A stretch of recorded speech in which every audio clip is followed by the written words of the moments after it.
Welcome to the Learning Lab class, Digital Collections with OverDrive and Libby. My name is Melissa, and I'm one of the Adult and Teen Services librarians at the Arcadia Public Library.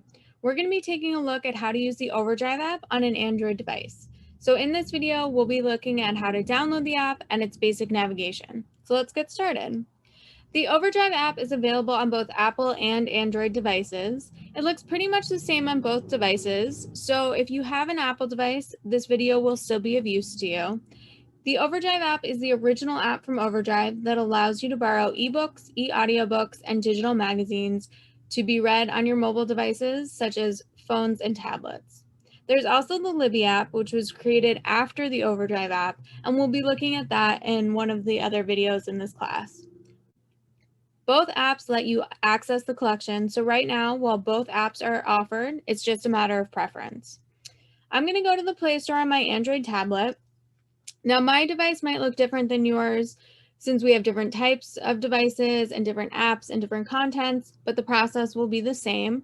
I'm going to go to the Play Store and I'm going to search for the OverDrive app. When I find the app, I'm going to go ahead and click on the green install button in the right-hand side. It will take a few minutes to download and install on my device, but once that process is completed, the install button will change to an open button. I can then launch the downloaded app right from this screen, or I can find the icon on my home screen, which is what I'm going to do so you can see what the icon looks like. So I've gone back to my home screen and I'm just going to look and see where it installed, and it's right up there in the upper left corner. Now, to use the OverDrive app to browse, search, or download items to your device, you will need to be connected to the internet, either over Wi-Fi or through cellular data. Once an item is downloaded to your device, you won't need to be connected to the internet to access the ebook or eAudiobook, but you will need that connection to get the item to your device. We're going to be taking a look at how to download ebooks and eAudiobooks in other videos in this class. Now that I found the icon on my home screen, I'm going to click on it to open the app. The first time you install the app and open it, you're going to be prompted to create an OverDrive account. You want to click on the blue sign up button, and then you'll want to click on the red button at the top that says sign up using your library card. You also have the option to create an OverDrive account by entering your name, email address, and password. I'm going to be showing you how to get the app set up just by using your library card and not an entire extra account, but you do have that option if you would like. The purpose of the OverDrive account is to sync your information across multiple devices. So if you will be using the Android app on, say, your tablet and your phone, and you want them to both sync your bookmarks and libraries, you want to be signed in to both apps on both devices using the same account information. So after hitting the sign up using library card option, you'll want to search for the Arcadia Public Library and hit go.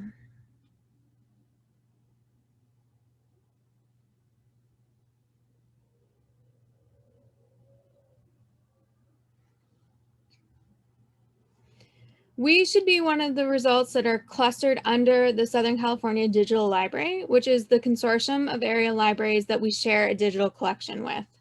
Click on our library,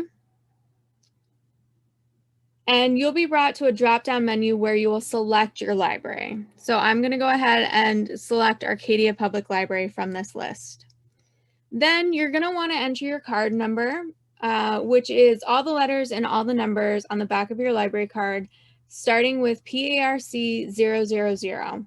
Once you've entered that, you'll want to click sign in again. Since we went with the option of signing into the OverDrive app using a library card, it already knows that I'm part of the Southern California Digital Library. If for some reason you create an account and it doesn't have this option, we'll head over to the hamburger menu and go to Manage Libraries, and this allows you to search for other library systems to add to your OverDrive app. You would just click the plus sign in the upper corner and perform a search. So it already knows that I'm part of the Southern California Digital Library. So I am going to go ahead and click on that, and it's going to take me to the Southern California Digital Library homepage. Now, again, if this is the first time using the app, you're going to have to sign in just one more time. It will remember your information, so you won't have to do this every single time.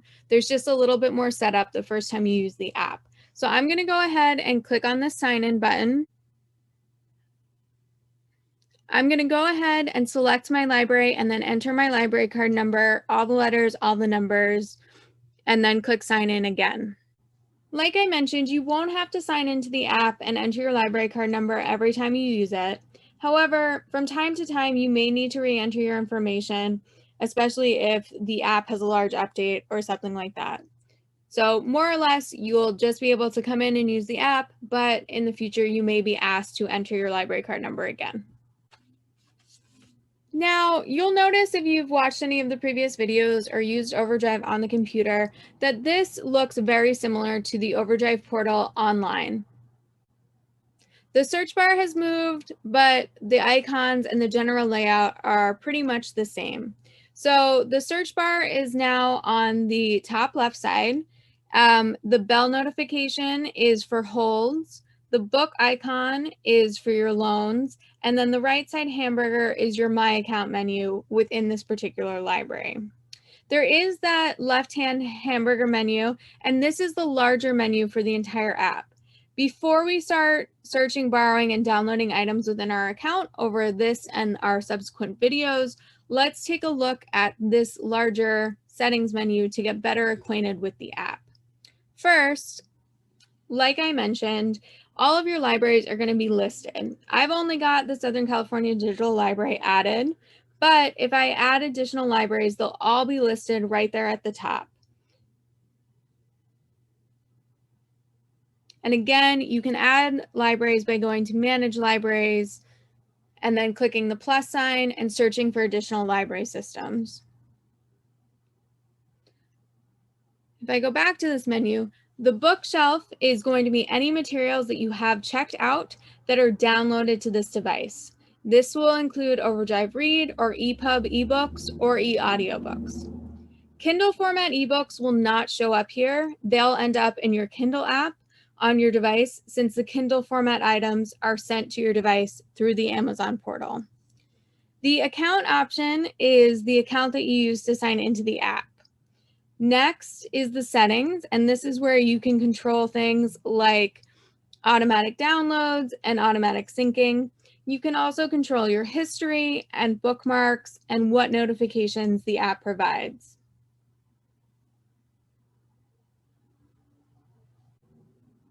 And finally, you can change where the items are downloaded on your device. Back in the file menu, we are going to look at the files option after we've downloaded an item. But the next button is history, and that's the previously read items, and the app will keep however many titles you've indicated in your settings. And then finally, there's a link to the help, which helps you with articles about the app and is a good place to know about in case you get stuck. And then the about is just information about the version of the app that you're running. So in this video, we went over how to download the OverDrive app on an Android device and its basic navigation. In our next video, we're going to be taking a look at how to download an eAudiobook on the OverDrive app. Feel free to reach out to the library staff if you have any additional questions.